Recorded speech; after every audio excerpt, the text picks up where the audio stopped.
Election commission तरफां फिरदौस शमीम के polling station तां बेदखल करण जो हुकुम ॾिनो वियो आहे। फिरदौस शमीम जी बैलेट बॉक्स जी सील तोड़ण वारी वीडियो वायरल थी हुई। इन हवाले सां वधीक तफ़सील लाइ राब्तो कयो आहे कराची में सेंट्रल न्यूज़ जा चीफ रिपोर्टर फयाज़ कुरैशी सां।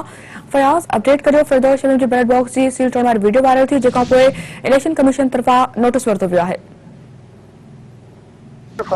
जिते इलेक्शन कमीशन पारां चूंड ज़ाब्तनि जे हवाले सां ऐलान कयो वियो आहे, उते असेंबली मेंबरनि तोड़े जेके सूबाई वज़ीर तोड़े वफ़ाक़ी वज़ीर ऐं ॿिया जेके चूंडियल नुमाइंदा आहिनि उन्हनि खे पोलिंग स्टेशन जे अंदरि जिते संदन वोट न आहे उते वञण जी इजाज़त न आहे सवाइ वोट कास्ट करण जे। इन हवाले सां फिरदौस शमीम नकवी जेको अपोज़िशन लीडर आहे उहो पंहिंजे इलाइक़े जी जेका पोलिंग स्टेशन आहे उन में अंदरि न सिर्फ़ु गिरी वियो बल्कि जेका वोट बॉक्स जो हुयो जेको बैलेट बॉक्स हुयो उनजी सील जेका तोड़े उनखे डी सील कयो आहे। त डी सील करण जे हवाले सां उनजी जेका पिक्स आहिनि उहे न सिर्फ़ु वायरल थियूं आहिनि। उन हवाले सां chief election commissioner secretary election commission notice वरितो आहे।